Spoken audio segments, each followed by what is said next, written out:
On the last All Out show, I had Dr. Jen Man come in and talk fucking sex with the listeners. First time I ever had that anal beard, you come so fucking hard from it. Especially if you got toys and a girl that's freaky and shit. You can't have this conversation with most of your boys because some of them be like, what the fuck? And that's the thing. Guys don't talk about this shit, but they're doing it. How did this happen for you the first time? Man, I was with a girl. I'll do anything once. You know how you see a girl shake and eyes roll back in her head? Same thing will happen to you. And she'll be sucking your dick while she's doing it. And I got my blood work done. I'm going to start my HGH routine so I can be like Barry Bonds with a big-ass head and a big-ass back. I went and got my little blood shit for my HGH. My head's going to be huge. I'm trying anything to heal this fucking stomach. Where are you getting that? I got it from some guy I met at 7-Eleven. Really? Nah, I got a fucking guy. I'm getting like the legit shit. It's like the fountain of youth. And now here's another episode of the All Out Show. What up, though? How y'all doing out there? Having a good day? You whooping ass, you taking names? I hope you are. I'm sure you are. If you're listening to this show, I definitely know you are. No lames. No lames. We go get it, don't we? The song reminds me of a mixture of fucking Vietnam movies and cholos for some reason. I don't know. I used to go to some fucking bar in Highland Park and this shit would always be on. Like Mexican mafia and Mongols would be up in that bitch. Shout out to them. Trust me, I'm not dissing. I had one of the Mongols roll up on me at a signing. He was like, "What's up, man? I heard you shouting us out the other day." I was like, "Yeah, I was. I'm glad I didn't say nothing bad." Oh, we got a show for you today. Cause I love you. He be spitting that game on the low. Cause I love you. Yeah, we got a show. We're doing the PeeGasms. We talked about this a couple of weeks ago. We finally knocked down a couple chicks. We're going to talk to that actually has PeeGasms. Justin Hunt will be calling in from San Francisco, California. You want a 2-bedroom for $5,000? Take your ass up to San Francisco, California. This was like my introductory, like, you know, I only would really listen to hip hop, but this was my intro song. This was like my gateway song. My old man, you know, I always had, like, my sister listened to the Smiths and the Cure and all that shit, Jane's Addiction, whatever. My mom listened to Bob Marley and Ecstasy. My old man listened to the Eagles and Springsteen and all that. But it was all, you know, I was in my own shit. I always had my own shit going. So I wouldn't even, like, it'd be playing in the background, but I wouldn't claim that shit, you know what I mean? Like, man, turn that shit off. But this was one I was like, oh, this shit go hard. This is an old blues song that they covered. Chris in Louisville. Yeah, Jude, hey, long-time listener. Just got a couple questions for you, buddy. Go ahead, shoot. On the East Coast, you guys never start at 4. Is there going to be a formatting change where we can get more talk, less music? No, well, here's the problem with that whole fucking more talk, less music thing. We do never start at 4 because they got to do a changeover from New York to Los Angeles. The Shade 45s run out of New York City, so it takes a minute to do the changeover. That's why we start late every fucking day. I see you. So I'm with you. One more love What Would You Do? That's my favorite segment. Listen to it on demand app all the time. I listen to it at work. I think it's great. I love to hear other people's problems and then how you try to solve them. So keep going with that. Yeah, I mean... And then fuck John, you know what I mean? Yeah, Chris, I know exactly what you mean, damn dickhead. All right, Jude, thanks for the call, buddy. Appreciate it. Appreciate you, man. Shout out to Louisville. Right. I went out there, did a book signing, and a bunch of cats showed up and showed me love, so I appreciate you. I appreciate your city. I was talking about high rent. You can get a fucking beautiful house in Louisville for fucking like $200,000. Shit big as fuck, son. Shit's big as fuck, son. Why you start late? Man, science, bro. I don't know. Well, we've never started at 4, ever. Yeah, but it's not late. It's just when we start. I know, but like the show is from 4 to 7, and we never start at 4. Fair. John, why you just... Late implies mistake. Is it at 4? Not at 4. Then it's late. We're doing it as fast as we can, but like, yo, it's late. So let you know, in Louisville, the median house price is $206,000. Yeah, in them houses. When I was driving around, look, bro, I don't know if I could deal with Kentucky. Like, to be all the way real with you, I never lived in the South. But that being said, them houses were beautiful. They look like Detroit houses minus the Detroitness, i.e. like not abandoned and shit. Boo-doo-doo-doo-doo-doo. PeeGasms, man. We're going to talk PeeGasms when we come back. There was a whole Reddit thread about that shit. All right, you know what I've been on? I've been on that fucking Peasy shit. I've been on the Peasy no hooks, and I've been on Babyface Ray. So, let's get this shit. Let's get this shit going. Here's a fucking. Honestly, I feel like I could just click on any song off of there, but I'll try to get you guys used to them. I'm gonna do like back-to-back songs, Chris. All right, so here it is. It's Peasy, Run It Up. You are checking out the All Out Show with Rude Jude on demand.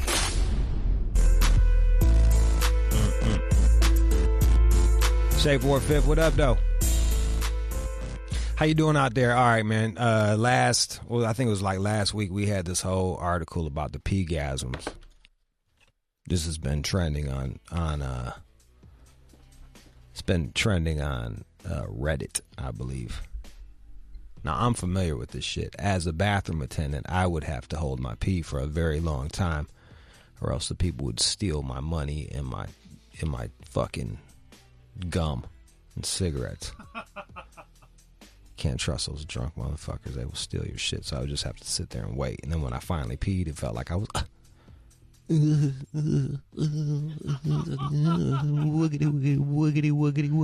woogity busting. A PeeGasm is the intense feeling of relief you get after you're holding your pee for as long as possible and then finally going to the toilet. There's a Reddit thread dedicated to this phenomenon, and it begins with a description. So my girlfriend recently told me she's had to hold her pee for a while. When she actually goes to pee, she often orgasms. I was like, I need to talk to some of these women where this happens. And I think John hooked it up.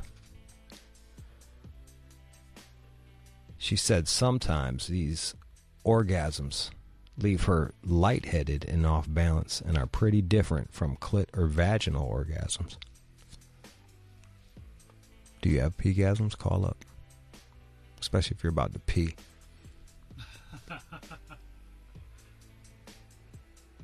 Why does it feel so good?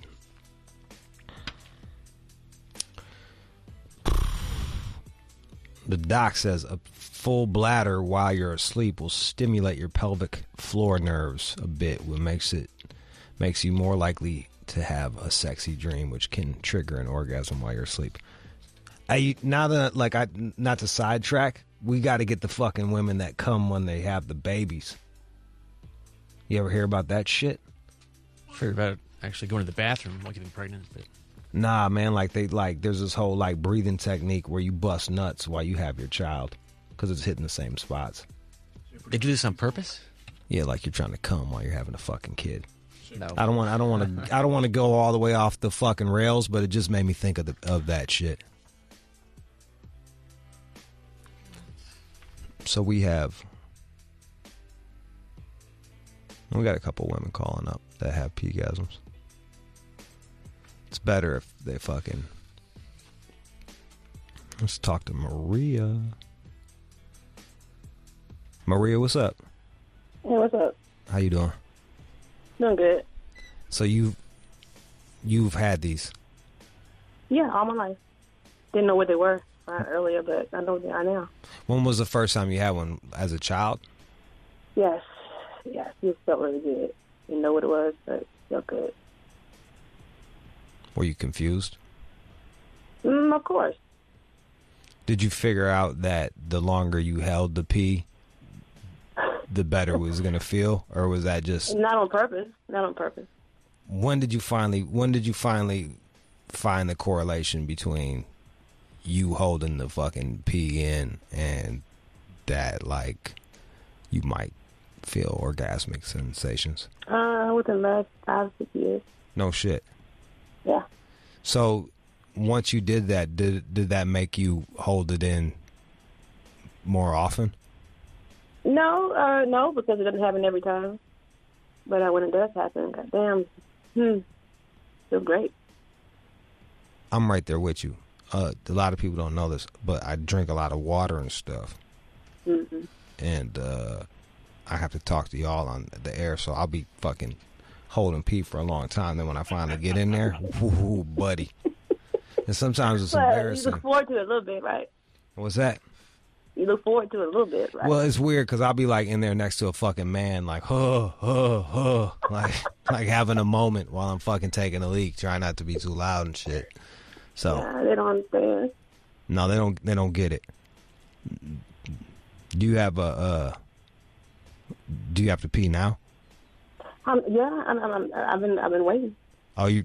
All right. This is turn down the music. She's gonna, because I want to be part of this PeeGasm, y'all. All right. Okay, let me sit down. All right, everybody, turn up your radio real good so you can hear Maria have her PeeGasm. I'm gonna just be quiet and let you do what you're gonna do. Okay? You can walk me through I'm it. gonna stand up.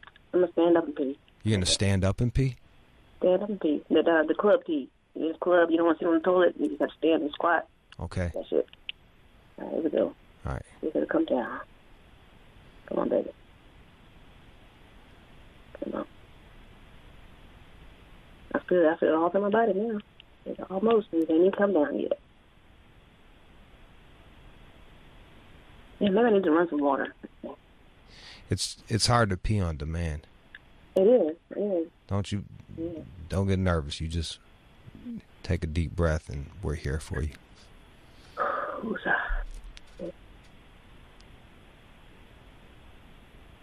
Can you talk a little bit while I try to make it come down? Okay. Yeah. You know, And when you do start peeing, throw the phone between your mouth and then by your crotch too, so we can hear the pee, just to make sure. All right, go. Just to make sure. Do you can you put running water in the background so it can help her pee? Yeah. We're gonna do some running water for you in the background to help you go pee. Can you hear that? All right, you going? Can you hear it? The water? No, we'll play some in your ear. All right. Let's rain. It's not gonna help her pee. It'll help her go to sleep. She'll fall asleep on the fucking phone.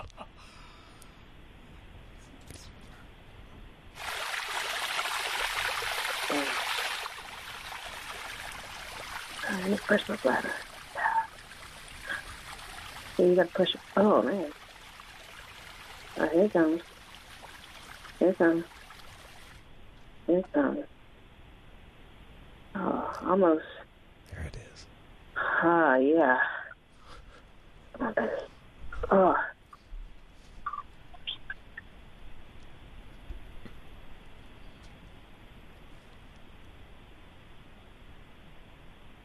It's hard to pee on demand.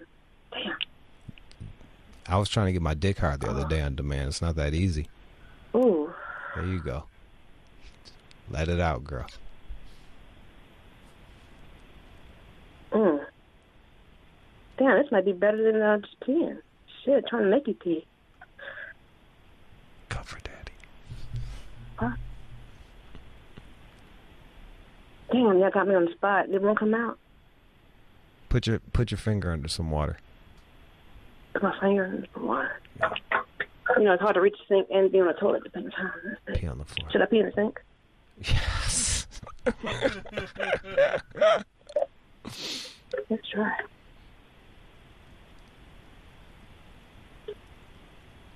We're gonna get this PeeGasm. See, this excitement has me, like, I feel it off my body. Are you excited right now? I am excited. See, I've been excited all week. You a little turned on by it? A little bit. Think I'm my best friend.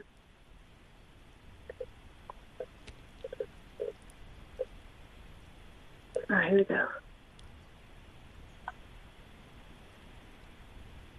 Oh, hell, yeah.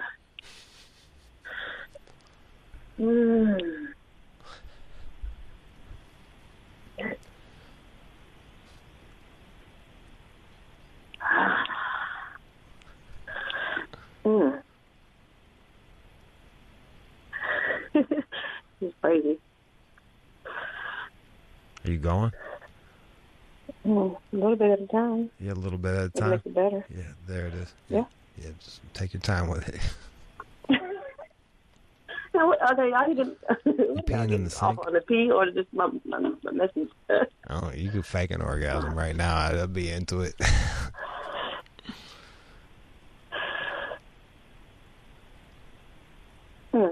I think y'all got me.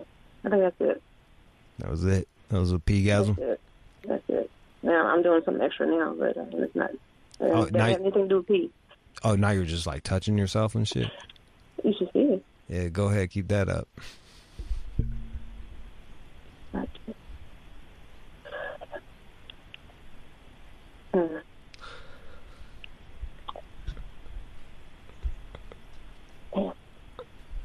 I don't think it's coming down.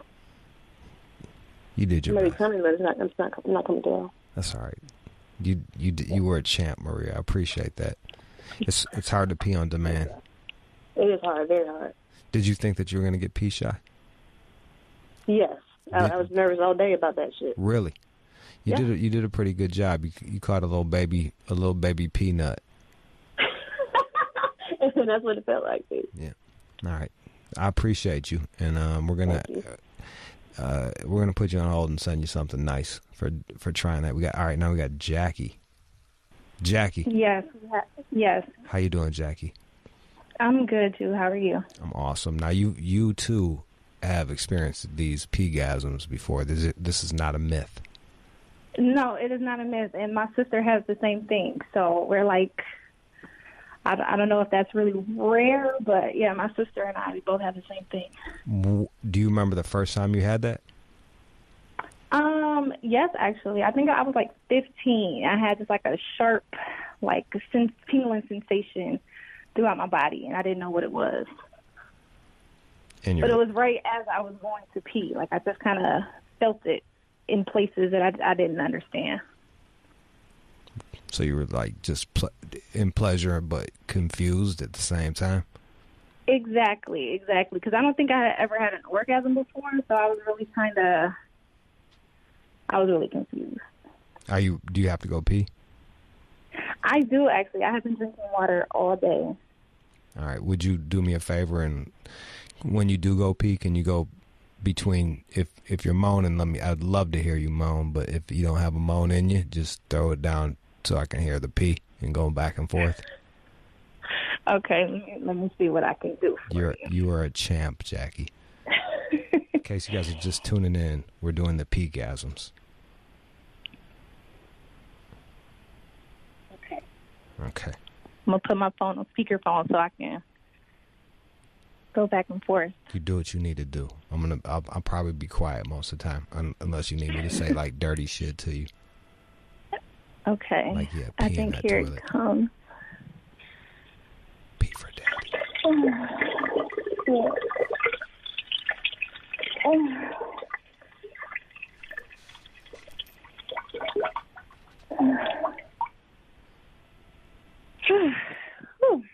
Okay, that was like a PG-13 version, I think. So now that PeeGasm, does that have you feeling a bit more relaxed after that? Yeah, it's all hot and flush and just, yes. Somebody send her some cigarettes so you guys will smoke after this shit. Dude, I need all of your listeners to follow me on Instagram. What is your Instagram? Shit, I'll follow you on Instagram. It is Doses of Jackie, but it's a period in between each word. So Doses, period, of, period, Jackie. Doses, period, of... Period, Jackie. Period, Jackie. Okay, Doses of Jackie. Regular as fuck. Oh, you're cute. I am regular as fuck. Well, thank you, Jude. I wish I could have been looking at that while you were peeing, and then I would have played with my dick. I fucked up the visual. I'm sorry. Yeah, you should have plugged that shit first. And you serve?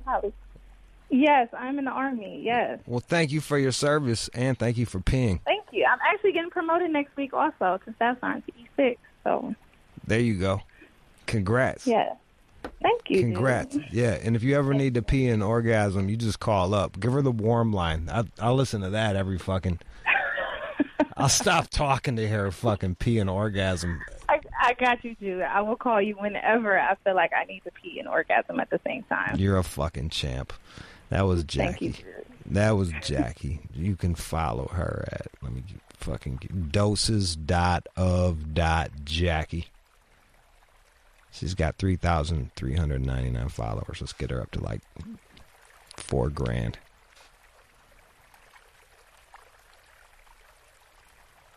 Is that the river you got running in the background? I was like, shit, I gotta pee. What the fuck is wrong with that?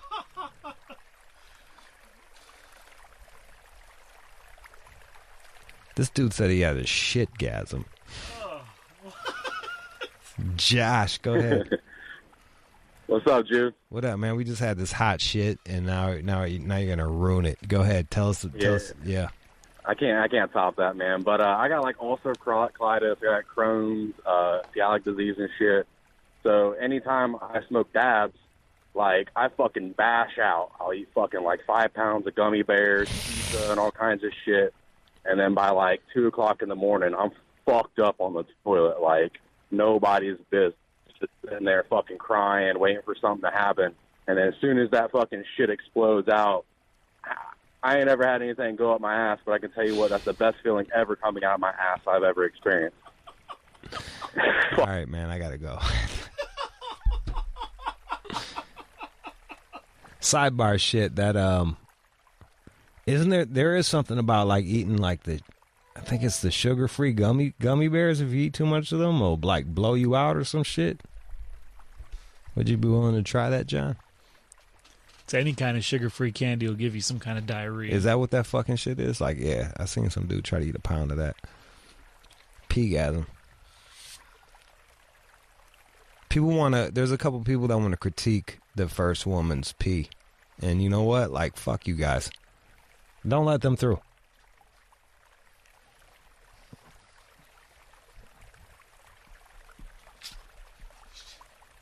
First chick fucking...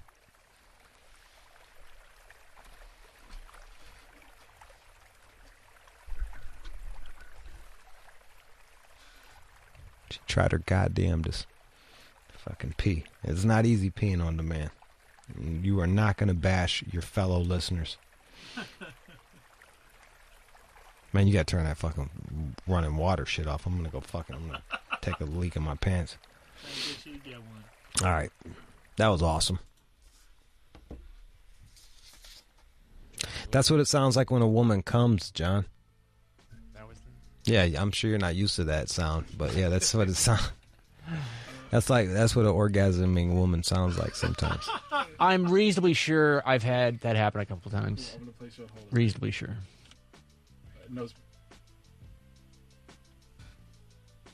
So wait a minute, eating gummy bears like I'm gonna have diarrhea?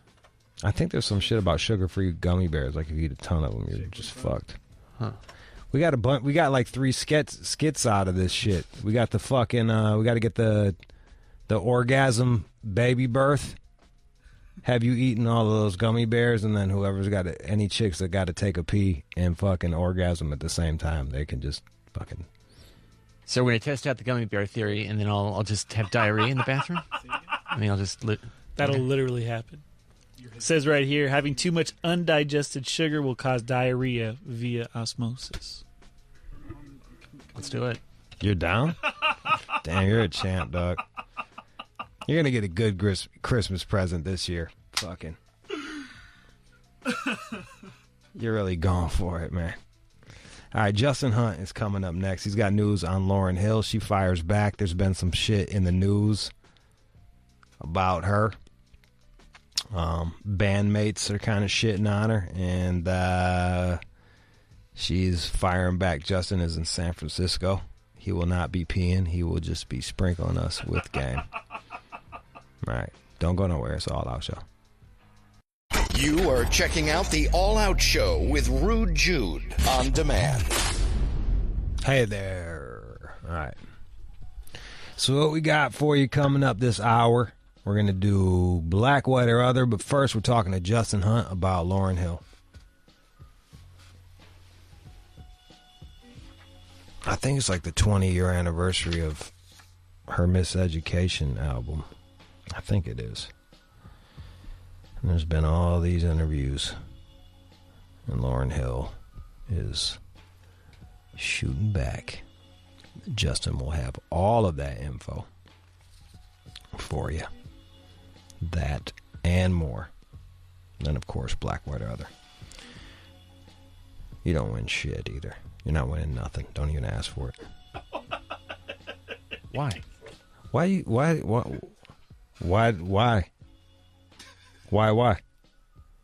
I don't know. Why do you want to? What the fuck do you care? I don't really. Okay, then. I got shit to give out. I don't fucking give somebody a dildo. That or some sort of like orgasm book. The orgasm book we can do. What's the name of it? Antonia Hall wrote it. You should actually look up Antonia Hall. She did like energy work with me, and it felt like I was busting nuts in bed. Like fucking crazy. How, John, keep shaking your big ass fucking waggy fucking Easter Island face chin. It's the ultimate guide to the multi-orgasmic life. Yeah. Keep waving that giant fucking Big Ben head of yours. It fucking happened. I was there. She just willed you to have an orgasm? Nah, I did breathing exercises till it felt like I was busting nuts, dude. It was fucking bananas. She came to your house? Yeah, she had like a yoga mat and shit and laid it down. It was fucking nuts. That's weird.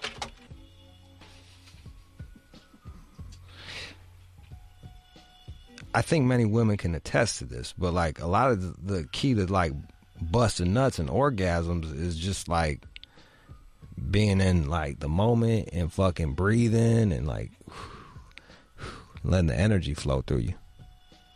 But did you ejaculate? Did you? Nah, my dick wasn't even hard.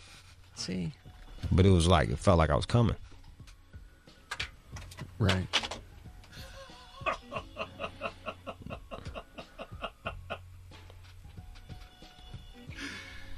Sometimes you make me want to be violent, John. I don't know what else. I don't know how else to say this. Like, I don't know a nice way to say it, but just sometimes you bring out the violence in people. I understand. Like, sometimes when people call up and they like, fuck John, I'll be like, damn, man, give him a break. And then other times, like, I really get it. I really fucking get it, man. Right, great, sure. Sure. I'm telling you, man. I'm just more open-minded than you are. That's probably true. And if we agree that, like, fucking, you ain't ever smashed and just been in your head and the shit ain't right. You've never been like fucking but you been in your head so much that the fucking ain't right because you can't even get out of your own head. You're like fucking, you're not in the moment. Absolutely. I'm sure you have. I'm sure you do that all the time. So this is the opposite of it. That makes sense. There you go. I'm sure we got that. Yeah. I just had to speak your language for you to fucking get it. All right. Justin Hunt is coming up next. Don't go anywhere. 888-742-3345. If you got anything to say on Lauryn Hill. Are these guys going to call and co-sign my fucking... Look, if someone can orgasm from fucking peeing, you know what I mean? Then this other shit is quite possible. All right, I just got a message that Justin is ready to go. We're going to play some songs. Come on back and chop it up with you guys. Don't go anywhere. It's an all-out show. You are checking out the All Out Show with Rude Jude on demand. And now, here's the breakdown with Justin Hunt. What up, though? I got Justin Hunt calling from the Bay Area. What's up, Jeff? What up, Jude? How are you, sir? Fucking awesome. How you doing? Man, doing great, man. Up here in San Francisco, it's 60 degrees. I got on a jacket. Enjoying myself, man. It's good. They got some good food up there. Enjoy it. Yeah, have fun in the fucking Bay. Let's hop right into this one. Lauryn Hill. Definitely. 20th anniversary. Yeah, we're at 20 years of Miseducation of Lauryn Hill. Now, this is Lauryn Hill's classic albums, one of the most revered albums in hip-hop history. It just turned 20 years old 3 days ago, August 25th, 1998. And interesting dialogue around this project, considering it's the 20-year anniversary of this album. All right, so there's two parts to this story. Last night, Lauryn Hill released what feels like a 3,000-word editorial on Medium.com, clapping back at all of her haters directly in response to Robert Glasper. Now, Robert Glasper is a jazz musician who did an interview last week on The Box out of Houston, and he was hyper critical of Lauryn Hill in this interview. He said that she asked him to work in one of her bands at one point in time. She was very difficult to work with. She tried to cut their pay halfway through. We have a clip of the interview here if you want to take a listen. Yeah, let's listen. First of all, before she even came in, the MD, my friend, was like, just so you know, don't look her in the eye. Call her Miss Hill. So these rumors be true? That's 100% true. 100%. Don't look her in the eye? Don't look her in the eye. And you have to call her Miss Hill. Don't look her in the eye. So in one of the days in rehearsal, she was like, Robert, I need you to blah, blah, blah. I was like, okay, Lauryn. Respect, I respect. Respect. You know what I mean? You can't come into a situation, especially when you've already stolen all of my friends' music. Miseducation was made by great musicians and producers that I know. Oh, Lord. Personally. Go ahead. What you talking about? Let us speak. You know what I mean? I want to know more. Oh, Lord. So you got a big hand off of music that you didn't even write. You feel me, though? You got a big... Robert, you know she going to hear this. 100%. Okay. I can care less. This show is known for getting people... I'm ready. I don't care. Oh, my goodness. Because nothing I'm saying is a lie. Point to me where the lie is, then we can have a conversation. But if she looks at it, it's very true. It's 100% true. Yeesh. That's why they got their money. You know what I mean? Didn't know this was going to be a controversial interview. Robert. Well, and let's be fair to Robert. There's been murmurs for the last 20 years about her not writing this album. That's fair to say. Very fair to say. I mean, it's more than murmurs at this point. Lauryn Hill was sued in 1999, by 4 individuals. One was named Rasheem Kilo Pugh, another was Veda Nobles, and then twin brothers Jahari and Teju Mold, Newton. Now, they're the 4 people who worked with her to create the melodies, to write Miseducation of Lauryn Hill. They went to court. Lauryn Hill ended up settling for $5 million. So they ended up getting credit on the project later on. Okay. As part of the settlement. So it's more than murmurs at this point. Okay, which so is unfortunate. So she actually had, well, she settled. So they didn't rule against her. She settled, and she had to pay out the $5 million and put them on the list. Right. Correct.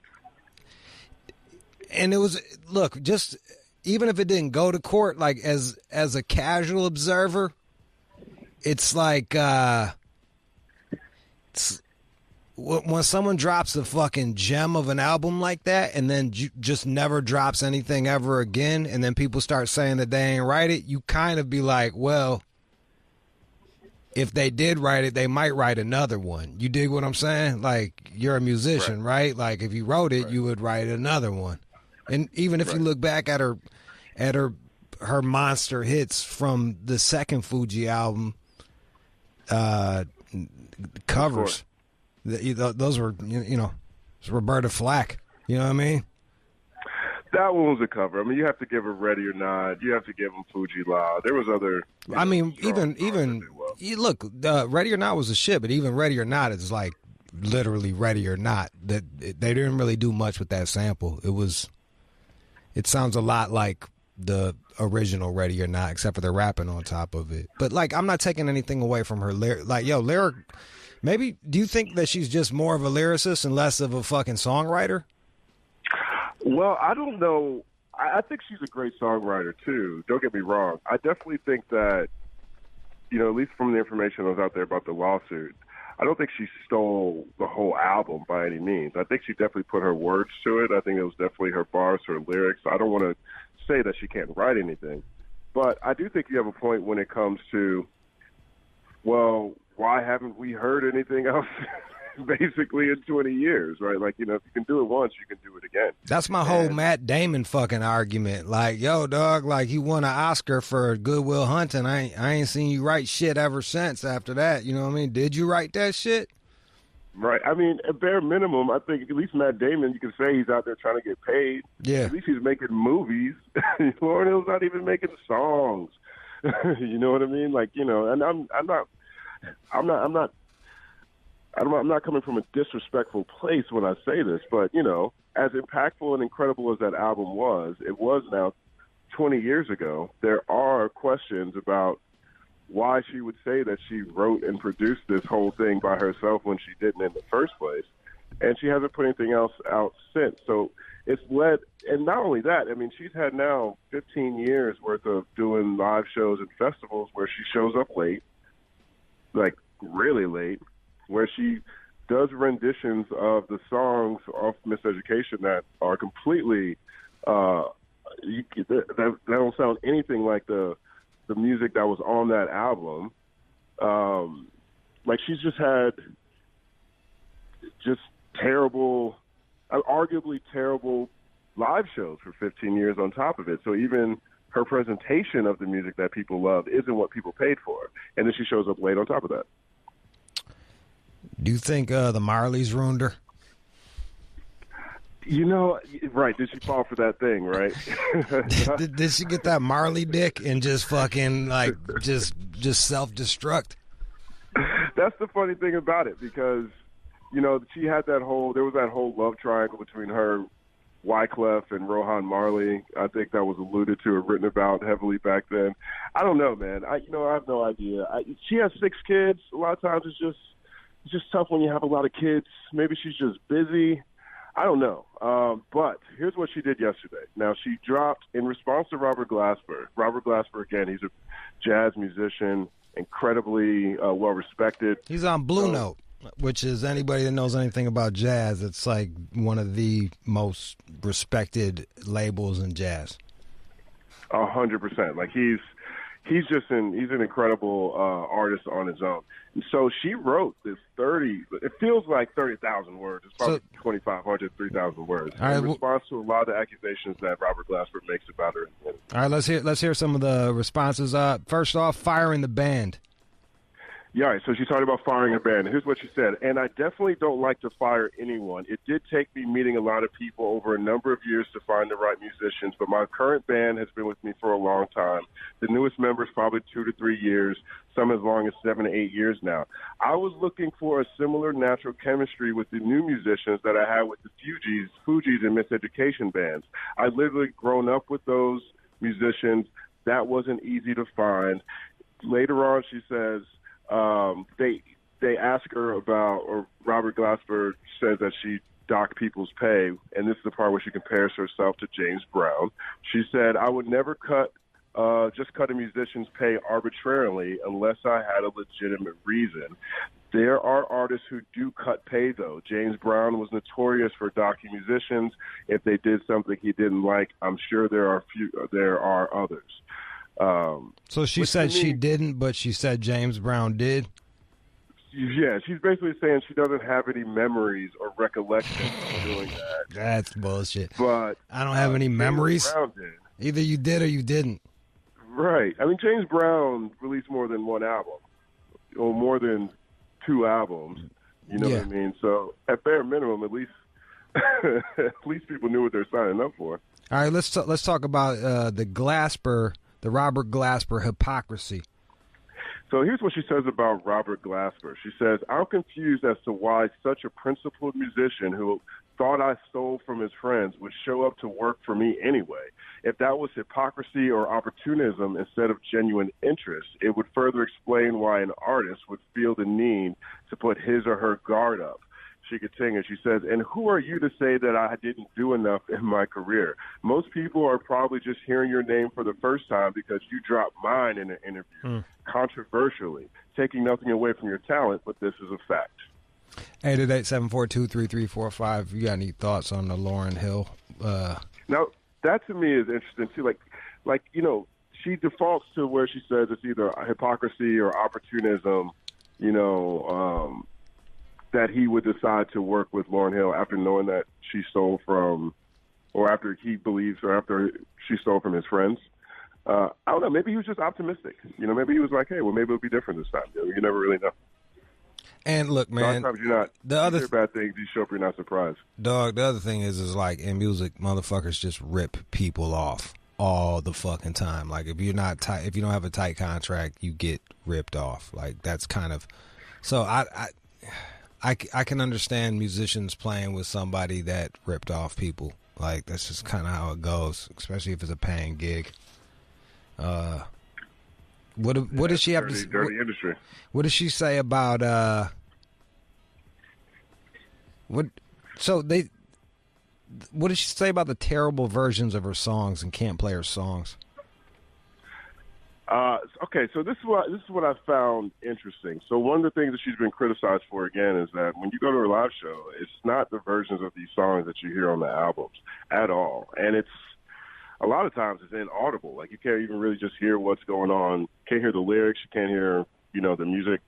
And here's what she says. She says, I remix my songs live because I haven't released an album in several years. We know.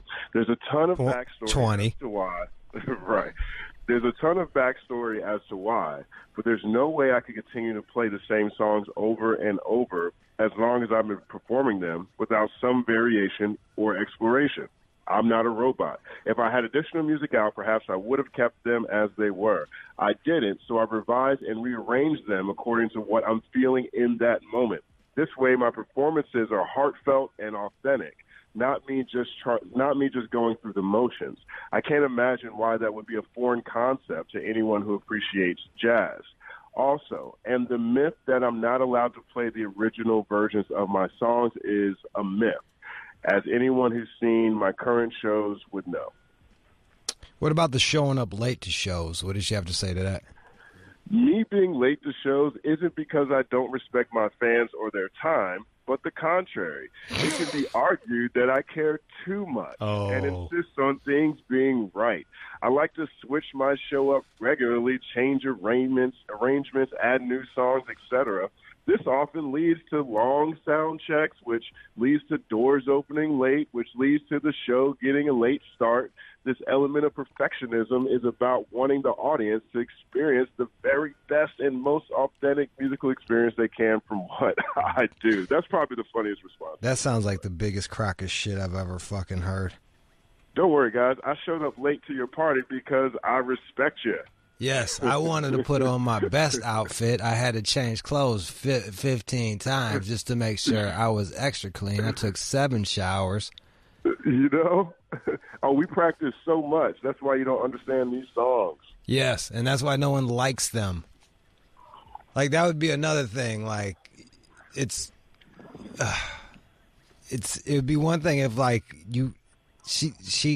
I constantly hear negative reviews of her live shows. It's not like, so like whatever you're doing, your fans don't like that shit. And look, I understand everybody you don't have to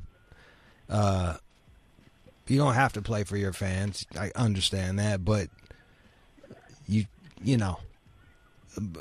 should at least acknowledge that they spent their time and their money to get there. So you should have a bit of respect for them.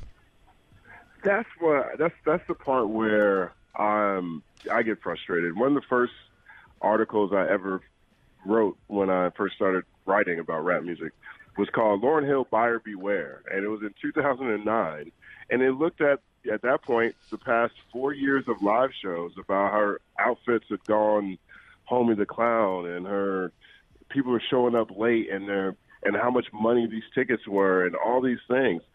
That was 9 years ago at this point. It's still happening. Like, I don't know how you show respect by taking people's money and not giving them what they expect. You know what I mean? Yeah. And, like, look, man, this is, I think both you and I can agree. I think Lauryn Hill was one of the illest lyricists that was out there in the 90s. And just, like, the shit she was spitting on, especially the second Fuji shit, was... She has some of the dopest verses that I had heard. She was just spitting like a motherfucker. incredible. I mean, Score is a magical album. Yeah, and a lot of credit goes to my man. Who's my man that got locked up? Fucking John. John Forte. Yeah, Forte was the illest. Yeah, John Forte had his hands heavy in that. It was definitely a group project, and they did their thing. This is what I get just from it. I feel like she's not as strong solo as she would like to think that she is, or like to present that she is, which is fine. There's tons of she's not the first person to have people write for her, or Sinatra didn't write all the songs. There's tons of fucking artists that don't write all their songs. You know what I mean? But right. I think the problem came when she said she did and took awards based on that. Like that's when you run into problems. Yo, if she was just like, yeah, fuck, man, like, shout out to my writers, shout out to the band, they really fucking did their thing. I appreciate the team around me. But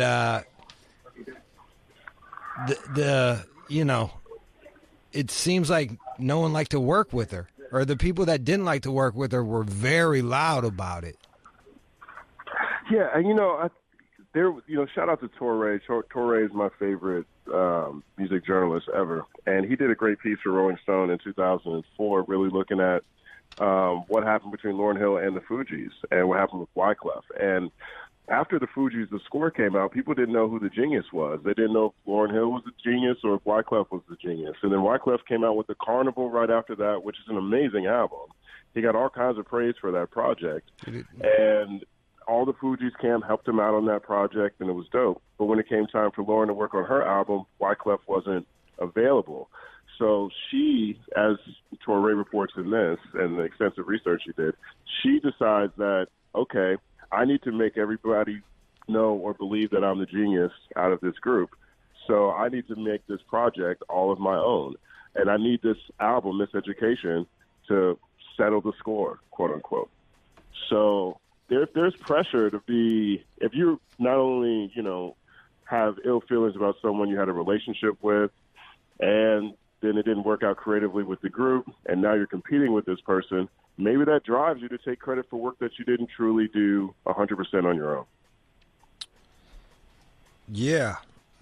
Yeah, I'm sure there's reasons for, like, tons of that shit. There was a guitar controversy with her? What was that all about? So one thing with the guitar is that she released another project after Miseducation. It was the MTV Unplugged double disc. Okay. And this one had songs like The Mystery of Iniquity on it. And a lot of people really loved it, and a lot of people really didn't love it because these were all acoustic songs. She definitely was in a very broken place.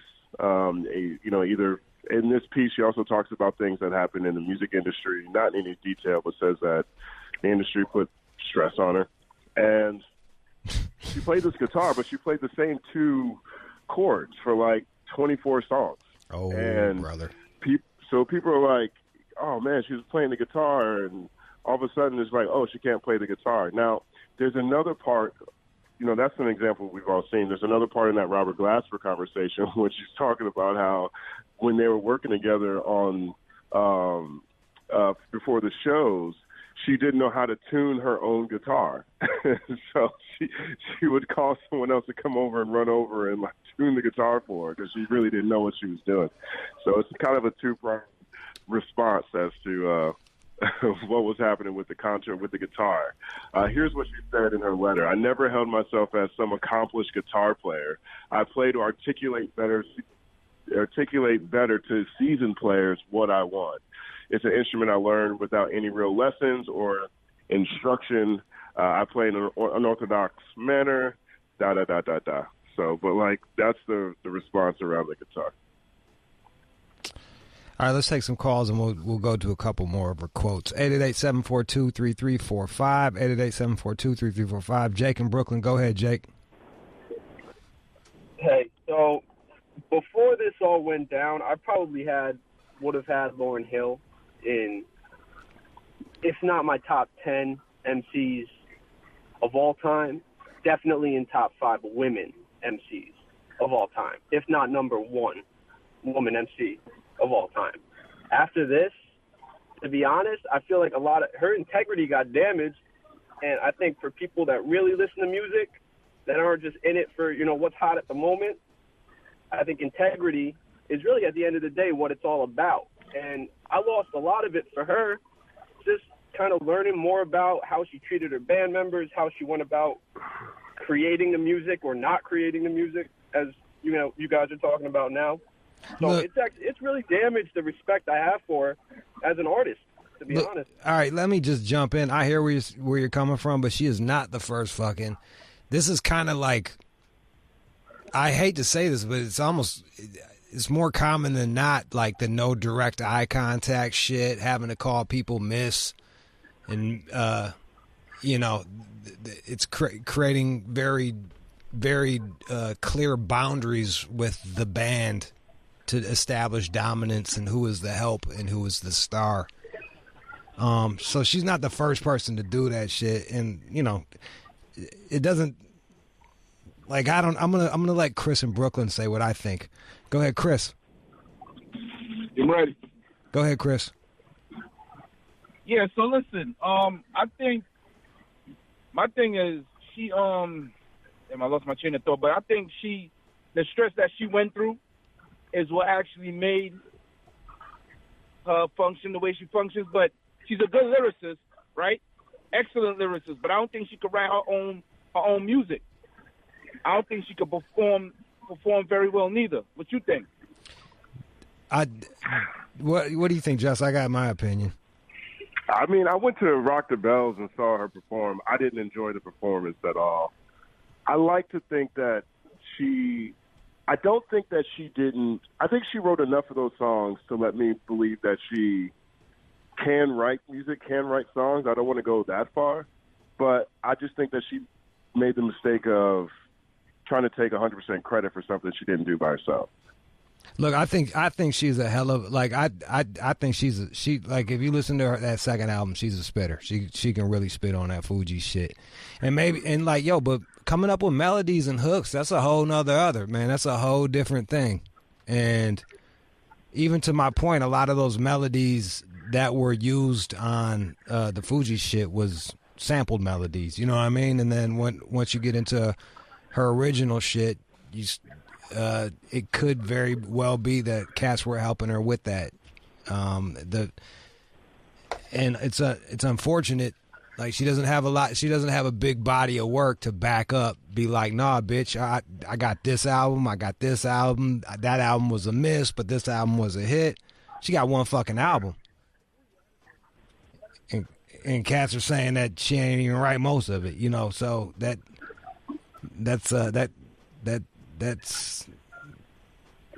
is a ding on her. Let's go to Q and Cincy.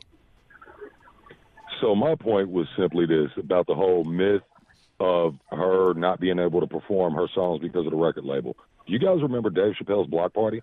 Yeah. And she was supposed to perform on there live.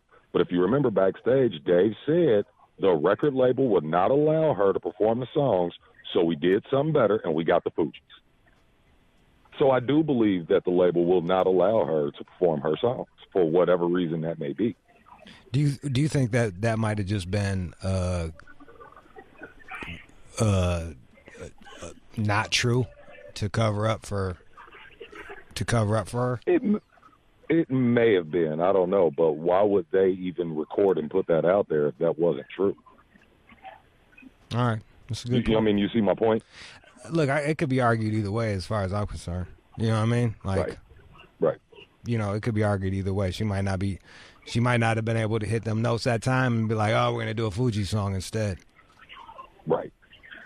But I don't know the rules of record labels, but usually I don't know how that shit goes. Francesca. Yes. Go ahead, you're on.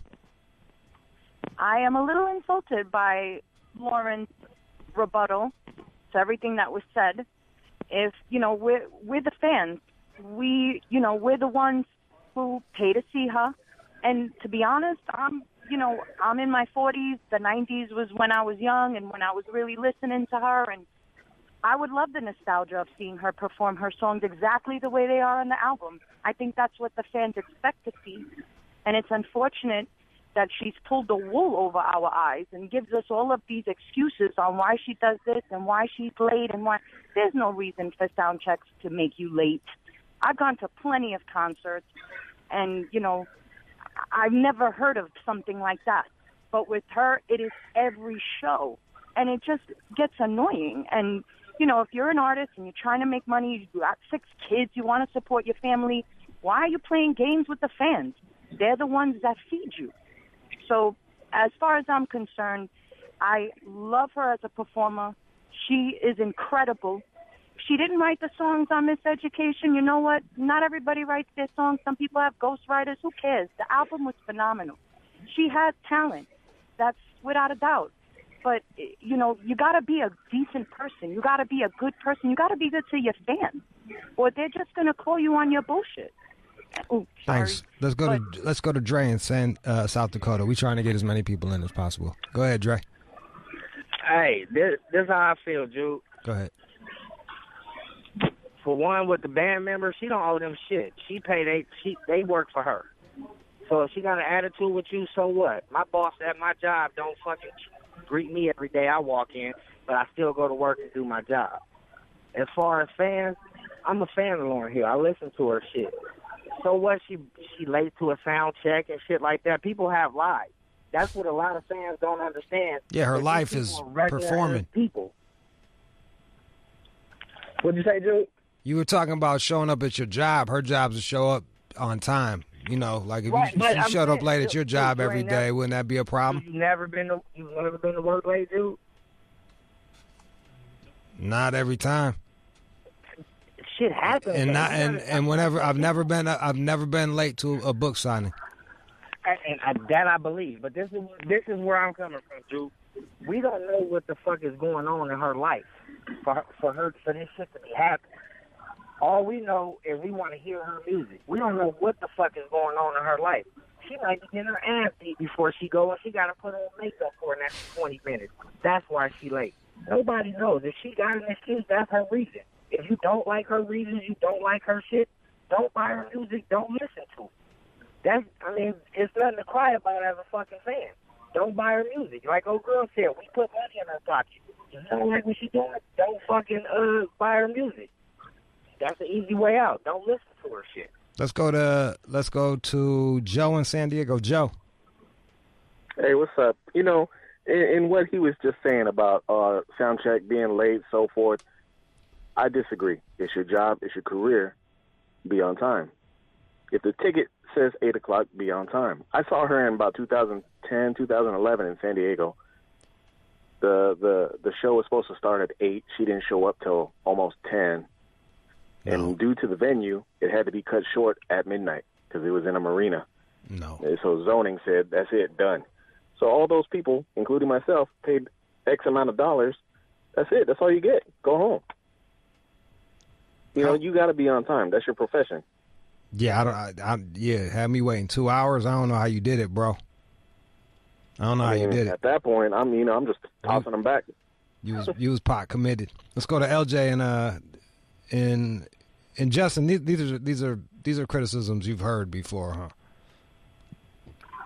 Absolutely. Yeah, definitely. LJ.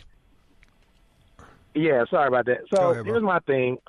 So my thing is the whole thing as far as Robert Glasper and say that Robert Glasper is only being known now because it's come out of her mouth. I call BS on that only because Robert Glasper is an accomplished musician, jazz musician, came out with albums way before, worked with artists like Jay Dilla, and even came out with Black Radio 2, got a Grammy for Black Radio and gave props to the people that helped them out with Music Soul Child and everything like that. So for her to say that Robert Glasper is now being known because it came out of her mouth is BS. The other thing is, regardless of how she needs to get her chakras aligned with everything dealing with the show, at the end of the day, it's all about your job and you being a professional at what you do. So if I buy a ticket for an event and you're the headliner at the concert, now granted there's going to always be acts before the headliner, it still doesn't give you a right to be there 2 hours late. And it's not because you're coming 2 hours late, it's because you're taking that time knowing that this building has a lot of time, has so much time in order to stay open. And then you're giving people a performance that they didn't even act for. And then you're trying to base it on everything else. Those are excuses. One time, yeah, you get it. 2 times, it's there. But every time after that, it's bad. It's bad as far as the professionalism of the artist. And I do spoken word. And even with me, I have to get to events on time to do what I do. So as an artist standpoint, that's BS, because it should not take you 2 hours every time you have to do a performance to get ready to only give people a show for 15 minutes because you're taking your sweet ass time to get ready for them to, for yourself to perform. Bill in Philly. Bill. What up, Jude? Chilling, man. Go ahead. What I got to say is people need to, I understand the article, but a lot of the listeners don't know about the person who wrote the article, Rob Glasper. Before you do that, before people start bashing on Lauryn Hill, and I'm not saying that she didn't write her album, she did write her album, whatever the case may be, but you have to realize that Robert Glasper is not an angel. And he's done stuff in his career that people look at him a little sideways too.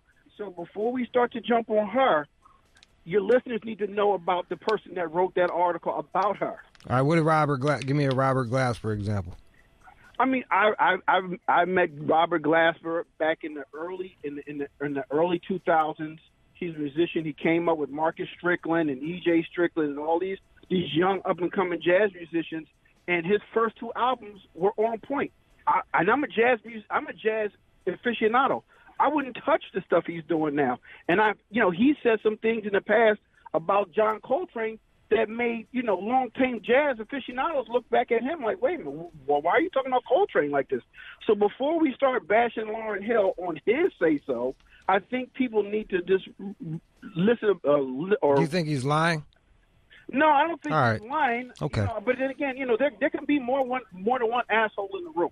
Yeah, you're right. There could be more than one asshole. And I want to touch on something. Like, look, man, I don't think, not every artist has to be nice to their fucking people. Like my man in South Dakota said, they're working. They work for her. And if the show sounds like shit, no one's going to be like, damn, the bass player was off. They're going to be like, damn, that Lauryn Hill show was shitty. So I understand. I understand when the lead is hard on the backup musicians. It's just there's a couple different things going on here. It's like, 1, she's late. 2, did she write the shit? 3, was she an asshole to her fucking folks? And 4, was she an asshole to her fans? And 5, if you don't mind real quick. Jump in, please. People don't like the live renditions of the show itself. So if she's being mean to these band members, allegedly cutting their pay, disrespecting her team, showing up late, all in the name of putting on a better show for her fans, where her fans don't like it when she's late and they don't like this version of the song. So who's actually being satisfied by the Lauryn Hill experience? Here's the deal. And at the end of the day, it's up to the fans to just not show. You know what I mean? And then maybe she'll get the message. And if people keep showing, I guess it's not that much of a problem. Well, I mean, as long as I think a lot of these shows that she gets booked for,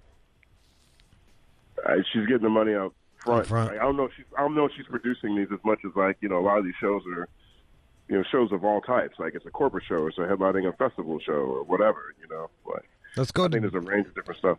All right, Dee in Houston actually knows musicians that work with her. Go ahead, Dee. We'll let you finish. Hey. Yeah, I just wanted to say I've known people that work closely with her, musician friends of mine that were in New York, and I've heard these stories, for the past 20, 15 years that, she's very rude, she's unprofessional, she's not respectable, and she's just not a pleasure to work with. She's actually notorious for that in the industry. And, and I agree with you. As far as spitting goes, I'm going to give her that all day. But I can't give her that GOAT title when she technically cannot claim that. She cannot claim that because she haven't given props where props is due. And the only solo album she had was collaborated with other people, and people had to fight for their credits and go to court and go to litigation. To me, that's not queen-like. And that's why I won't go see her perform to this day. As much as I love Lauryn Hill, as much as I love the Fugees, I just can't do it. I can't support that. Yeah, like, look, that's the thing. Like, some of my favorite artists, they don't write all. Like, Dionne Warwick, a bunch of her shit was written by Burt Bacharach. Fucking Aretha Franklin didn't write all her shit. It's they didn't steal the credit either, and that's a big smear. That is the smear on Lauryn Hill that is hard to live down. So there it is. Justin, I appreciate you. I'm gonna. You said I'm gonna play the score to fucking, so you guys can hear her fucking rapping real good and shit like that. Just so you know that Justin and I aren't fucking, like, we don't fucking hate Lauryn Hill. We're just we're just truthing on this shit. You know what I mean? We're just truthing. Like, when I heard her spitting, I was like, this motherfucker. To me, she was the best MC in that group, easily, hands down. Yeah, definitely. And her voice is, just even the way her voice sounds cutting through the track. You know what I'm saying? How much imagination she has. She's incredibly talented. I don't think anybody else questions that, you know. But you know, we can't sit here and... Prize seemed like the realest motherfucker in that group, though. Prize seemed like the realest dude in the group, and she had the best fucking shit, best lyrics. Also, in passing, you go ahead and say the other news quickly, Jess. Interesting news. We'll have the video. I'll post the video on my Twitter for you guys to take a look at it. Birdman apologized to Lil Wayne this past weekend at the Louisiana Fest, which is Wheezy's annual festival he does down in New Orleans. Did he apologize with some money or just apology? It was just an apology. I think, you know, they've settled everything out. Everything's been settled now with the case. I think Wayne got his money. They separated. Everything's okay. Wayne brought Birdman out. Birdman apologized to him on the mic.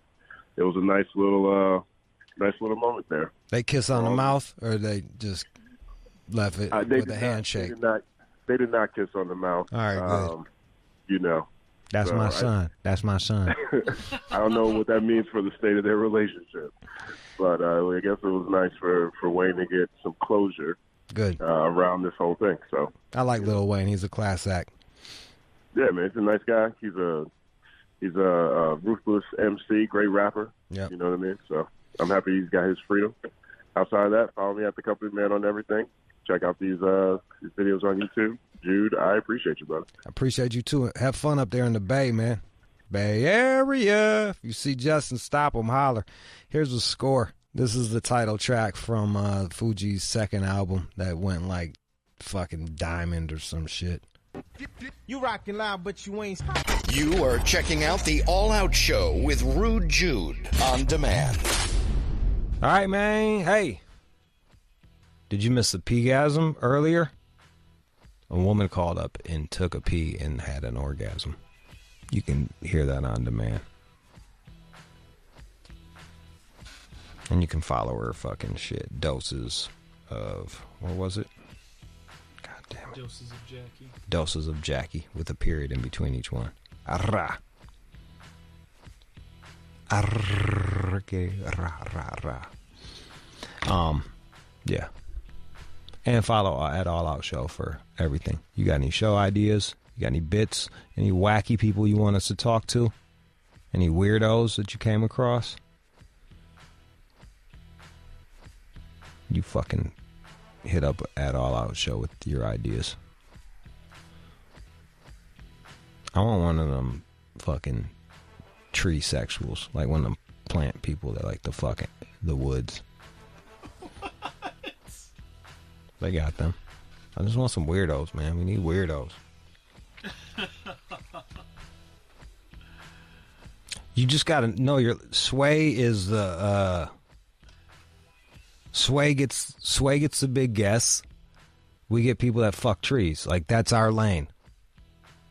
Like we gotta stay in our lane. If you guys got some weird shit that you want us to fucking speak on, send it to at All Out Show. And we will fucking track it down and get it. weirder, the better.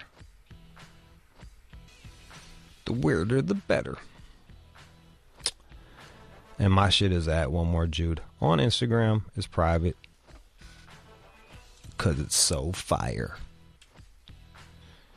Because it's so fucking fire. All right. News is coming up next. Drake's in the news. That and more. Don't go anywhere. It is the All Out Show. You are checking out the All Out Show with Rude Jude on demand. And now, it's time for News from the Chin with John Z. Matthews.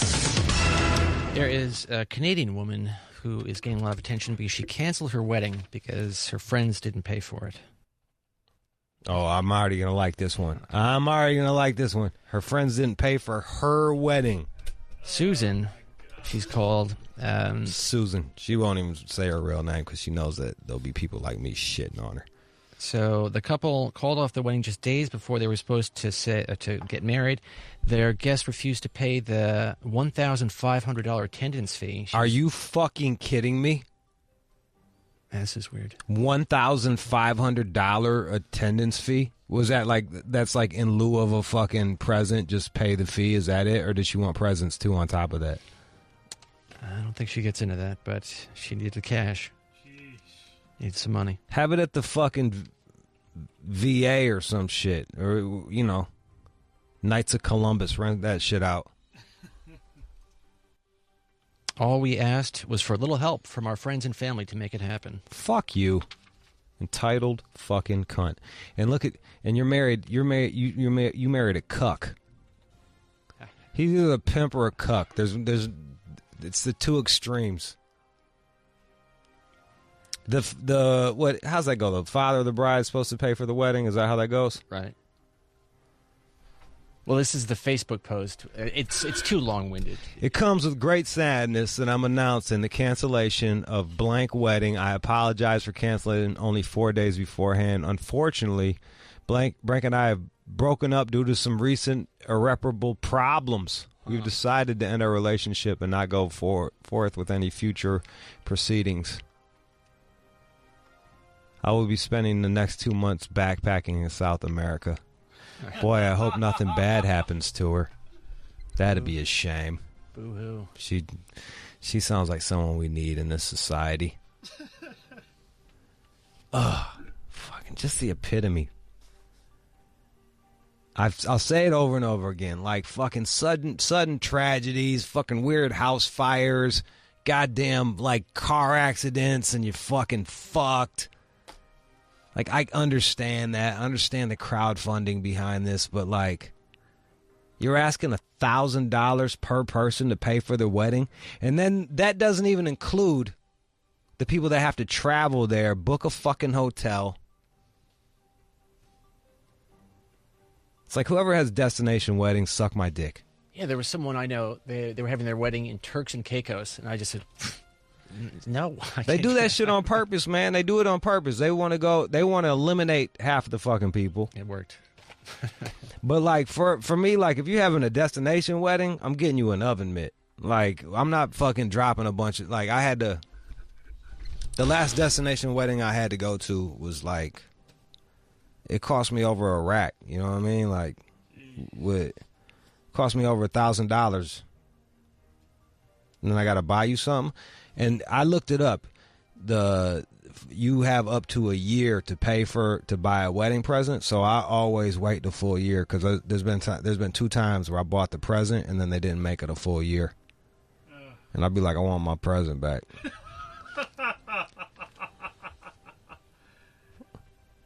Boy, this lady's really out there. I mean, if you dig deep into this long-winded explanation, what else does she say? She's saying where did she want to have the wedding at? Oh, let's see. But how could we have our wedding that we dreamed of without proper funding? We'd sacrifice so much and only asked each guest for around $1,500. Oh my God! And so, if you couldn't contribute, you weren't invited to our exclusive wedding. It's a once and a lifetime party. Is this real? Awful. I know. This is awful. Susan, get hit by a bus. Oh. We set up a GoFundMe that only got 250 to this point. Isn't that telling you right there? Isn't that telling you? Like the fucking tackiness. I bet you it was the cash bar too. After all that, I bet you it's the cash bar. Yep. My homeboy just went to a wedding. He had to go to a wedding in the fucking Hamptons. For anybody that doesn't know, the Hamptons is where rich people, like fucking, where the rich go, like the rich, like Obamas and Kennedy style rich motherfuckers go summer. They summer there. That's where they go for the summer. They summer in the Hamptons. He had to fly his ass to the fucking Hamptons. $200 Uber ride in. Cash bar. Oh, man. It's like, suck a dick. Suck 12 dicks. And she's saying that this failure, it ruined their marriage and broke them up. So she's going pretty far here. They sound like awful people. And I'm glad that they didn't have kids together. And if they do have a kid, damn, they got a kid? Shit. Fuck. Well, hopefully he doesn't end up just... I got nothing good to say about this. The dude is fucking no backbone. The dude needed to be like, no fucking... what's her name? Susan. No, Susan. This is what we're going to do. We're gonna have it in the backyard, in a big back. They're in Canada. They got plenty of fucking space. We'll have it in a big ass backyard. We'll have our friends. We'll get a goddamn DJ. We'll have some music. We'll fucking do open bar with like cheap shit. People can get drunk off of fucking mid-grade wine, beer. Get a fucking food truck. Be all in for fucking $3,000 or $4,000 or some shit like that and call it a fucking day, man. Like, it's just about having your people there just to celebrate. It's like, come on, man. This bitch asking for $60,000 for a fucking wedding. That's a lot. If I'm dropping $1,500 for a wedding for you and your wife has to suck my dick. She has to earn that money. I got a nut too, and it takes me a while to nut off her head. So she's gonna be sucking a long time. I'm gonna get you're gonna earn every penny out of that $1,500, and you half a man motherfucker begging for money for your own wedding. You're gonna have to watch. By the way. What's that? Just it says, according to Wedding Wire, the average bridesmaid, it costs $1,200 of their own money to be a bridesmaid. Yeah, dude, like this shit, weddings are fucking expensive, dog. So, like, make that shit work. Make it work. I still, like, right now, I'm thinking about, like, the weddings I went to where it didn't work, and I'm fucking annoyed. One I went to, I was like, come on, man. You know y'all finna get a divorce. And I had to fly in to Detroit for that shit from L.A. I'm like, come on, man. You know that you're going to get a divorce. I think my sister picked up my tux. She covered everything for me. Of course she did, because you're not a man. It was years ago. You think I'm broke now? You are not a man. Come on. She's doing just fine. 1 in 7 U.S. adults has used marijuana in 2017. Lots of people are smoking pot. Yeah, man. I'm in discussions right now. I'm working on getting my own strain and hopping into the weed business. What? Yep. Your own strain. Mm-hmm. Yep. Do you know that much about pot? I know the creme de la creme. I'm gonna get the best shit. What are you calling it?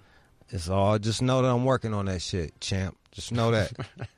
Know that I'm working on that shit. I'm finna hop in the weed game. Where's it gonna come from? Humboldt? I'm not saying nothing about nothing, Jonathan. Just know that I know. Like, look, man, I'm tired of selling books. I'm gonna sell drugs. It's just easier. And like fucking everyone that listens to this show smokes fucking tree. Do you know how much weed people give me at at the signings, I usually leave out with like at least an ounce. They're like, here, and don't let it be like Portland or Denver or some shit like that. Psh, with the good tree. So I'm finna hop in that business. Do you fly back with it? Not just give it away. I'm not flying. Like I don't even smoke like that to be fucking like risking shit. Plus I got all them other drugs on me. I got all the drugs I do on me. I'm like, I'm not gonna do that shit. Fucking crazy. And they're saying here people are more likely to vape or eat it, and where recreational use has been legalized, they found in this survey. Look, man, let's be real. Half them baby boomers came up in the fucking 60s and 70s, so they been chiefing on weed. They probably cut it out a little bit once they got like straight-laced and shit. Now they're like, oh, we can do it again. It's fucking cool. And then everybody, all the kids I know coming up smoke weed. Like everybody just smoke weed. Everybody. Younger people were more likely than older ones to use, with those between 18 and 34 reporting the highest use. Yeah. There So you go. are you just going to have just pot? Are you going to have edibles? And I'm working on that. Just know I'm working on that shit, man. I'm looking into the weed business. You have a timetable on that? I'm just working on it. Yeah, all right. Very secret. What else you want me to say, John? I don't I'm just know. working on the fucking shit, man. I'm working on this shit. Just know I'm working on it. It's coming. It's going, look, yeah. Like I said, slaying books is hard. Tree, do that with my eyes closed. Jealous. Look at him. He's so jealous. Jealous. Look at him, jealous. So what kind of weed is it going to be? Will you name one called the Chin? It's not a bad idea. Can we have a strand called the Chin that makes you fucking paranoid and fucking anxious? Stress. We're going to sell that fucking Mexican fucking brick weed. Back in the day, it was like fucking 25 a quarter. With all the seeds in that shit, smelling like ammonia. That's going to be your shit, the Chin. Smell like popcorn when you smoke it. What? So there's a doctor, though. That's the weed I used to sell back in the day. I used to sell that fucking bricked up Mexican shit, twigs and stems. I would try to sell it to the rich kids that I knew, and they would laugh at me. They're like, bruh, you got to get the kind. What's wrong with you, bruh? Like, fuck. So this doctor, though, Dr. Michael Lynch, who is an emergency physician and toxicologist, says that, for example, 10% of adult users become addicted, which is sort of hard to understand, but he's a doctor, while about 17% of adolescents, they get addicted. So people are concerned about all the weed smoking. Addicted to, I hope they get addicted. What are you fucking talking about? That's when you got a customer, addiction. Adobe, they've put together a list of annoying email phrases. And the most annoying phrases people use in emails. Circle back. That one's not here. But let's see. Not sure if you saw my last email. A little passive aggressive there. The whole list is behind you if you want to see it. Not sure if you saw my last email. I don't. Right. This is going to relate. Half of our listeners are going to relate to this, and the other half are going to be like, "What the fuck?" Not per my last email. That is, you got. These are most annoying phrases people use in emails, but these are all fucking cover your ass. You have to say these things. I see it all the time around here in the emails. Yeah, you got to, because you got to be like, Just look, check it man. back. Yeah, because I learned that shit the hard way. I would run up on a motherfucker in the hallway, fucking say some shit to them. It was usually like in not the best manner, you know what I'm saying? To be all the way real with you, I'd be a little street about my shit, and like check them about something, or be like, hey, bro, we got to do it like this, and the third. And if that wasn't in the email, it was like it never happened. So now I'll be like, as per our last conversation, which is the number 3. And then I will check the fucking boxes that I said, as per our last conversation. It's annoying. You have to do it because everybody passes the buck, and you need a fucking paper trail. We live in a fucking society right now where it's really hard to fucking fire people. And then on the flip side, everybody's job is just to keep their job. They're not pushing the boundaries. They're not doing nothing they're not doing nothing spectacular. So you get this fucking, all people do is cover their ass half the fucking time.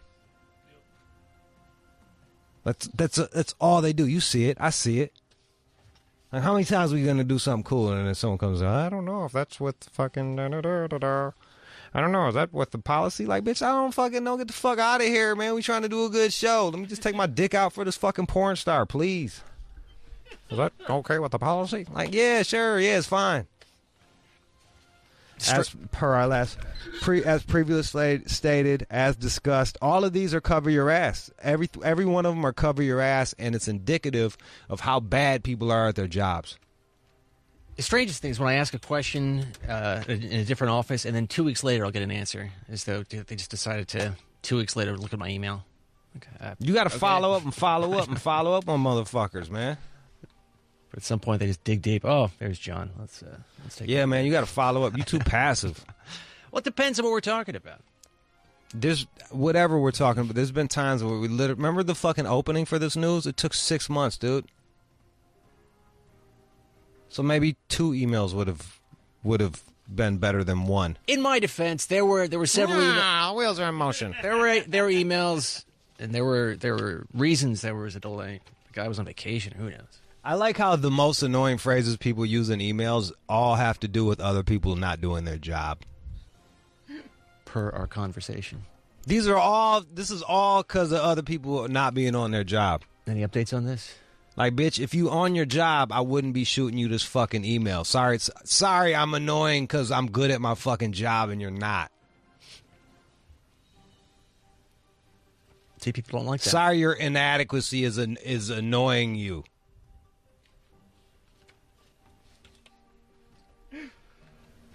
I swear to God, we live in a time where, like, if you're nice and bad at your job, you can keep it forever. But, like, I don't know if that's true. Bro, there's been so many times where, like, I fucking be going in on cats because they're so bad at their fucking job. Like, I'm going to lose my job. Like, I'll lose my job before that fucking broke dick loses their job. I always felt that about you and me. I'm like, I'm going to get fired before John does. There were a couple times I'm sure I had a case.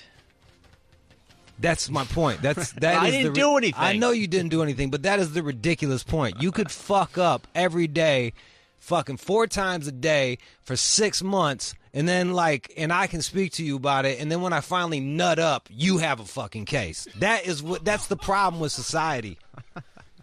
That's the problem with where we live. Like, literally somebody could be incompetent for fucking 8 months, be spoken to daily about it, and then finally after like the fucking 9th month, the guy that's dealing with it is like, motherfucker, you retarded? Then I gotta now I'm on Twitter with public apologies like, oh, I never meant to call him retarded, and to anybody with retarded children, I'm sorry, and I just want to keep my job. For the record, I have a different point of view on this, but I know that's how you view it. I know you got a different point of view. And for the record, your point of view is coming from a 47-year-old man has 3 roommates, one of them being a dog that shits everywhere, doesn't even have a couch to sleep on, sleeps on a fucking yoga mat. That was then. There's a couch. Oh, now you're back on the couch in your fucking room. So maybe your fucking point of view is a shitty point of view. Again, I view it differently. Fucking loser. Not 47, by the way. Just to correct. He's wearing the guacamole kicks too. By the way, the other ones are so bright. People just stare at me. But I'm bringing them out again tomorrow.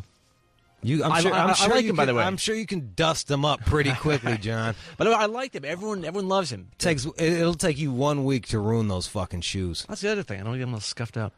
They'll take care of them. Special occasion. Bro, the tread is so worn off on his fucking Asics. He had the ostrich skin Asics. They was lime green. Now they look like dirty guacamole. It does. They're not clean. It looks like that El Pollo Loco guacamole they be trying to upsell you on, that bullshit. Yep. Just sitting out all night. Shit is fucking awful. There's a study looking at telling someone that they came from an unplanned pregnancy and what happens. And this could doom every relationship afterwards because it turns people into neurotic messes when they're worried about attachment. So if you have an unplanned pregnancy, it's best not to tell the kid. Were you planned? I don't know. I wasn't. I was I'm damn near Irish twins, which is within a year. They call them Irish twins because the Irish were some Catholic fucking motherfuckers. It's a Catholic thing. Irish twins. Yep, almost Irish twins. I was an accident. You're falling into this category. The study found that people who learn that they were the result of this unplanned pregnancy have more difficulty than others in close relationships. Screws you up. Did it upset you when you figured that out? Nah, I ain't give a fuck. Like, that was how fucking wild my family was. Like, that was like, okay, all right, I'm unplanned.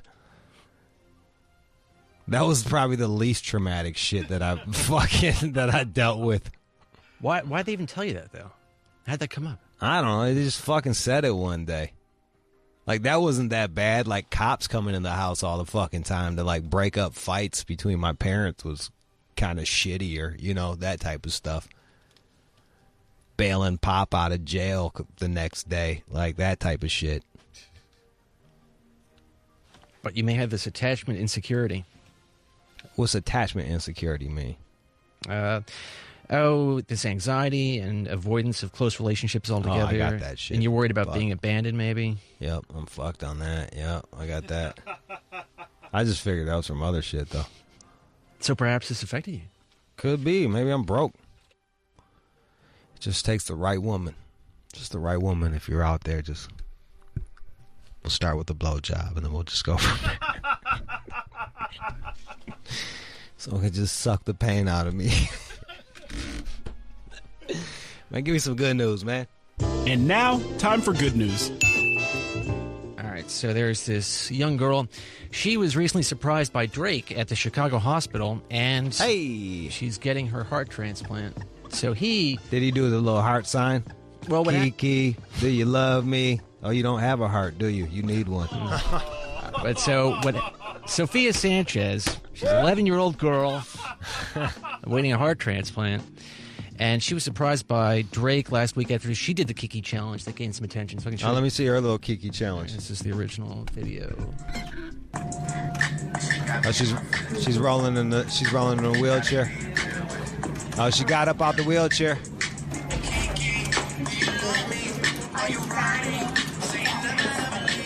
Fucking adorable.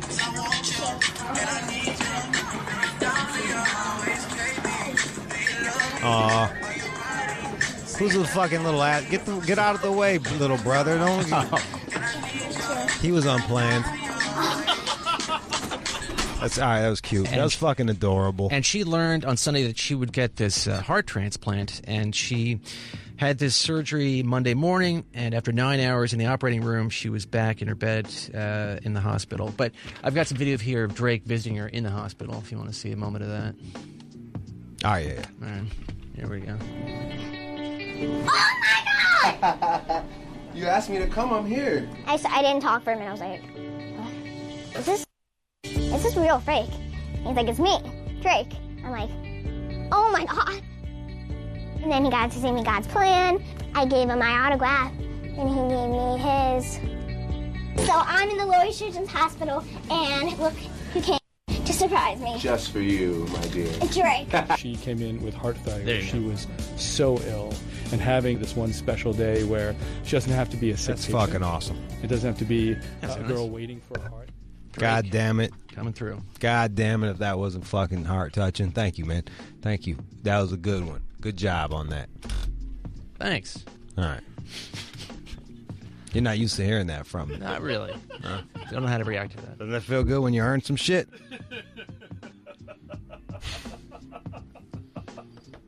That was the news. Shout out to Drake. You are checking out the All Out Show with Rude Jude on demand. Hey, I want to thank everybody for listening to the show. Maria and Jackie called up and did their PeeGasm, which was cool. And, yeah. John, did you find the PeeGasm girls? Yes. Congrats. Good gets. Thank you. You had 3, but one got scared, right? There was some kid involved. Some kid involved? Oh, like her child was there, so she couldn't pee in front of the child? Right. She didn't plan that very well. Does she bring him into the bathroom when she goes to the bathroom? Like, how the fuck does that work? I don't know. She's fucking weirdo. She failed me. That's why you booked 3. Justin Hunt, follow him, the company man, on everything. He's even on YouTube. Our conversations are there. I think you'll dig it. Chris is on the boards. Keenan, associate producer, and on the phones, and in charge of our social media. John is the producer and news. Alex is the top producer. My name is Jude Anthony Angelini, and I want to thank you all for listening to the show. Tune in tomorrow for more All Out Show.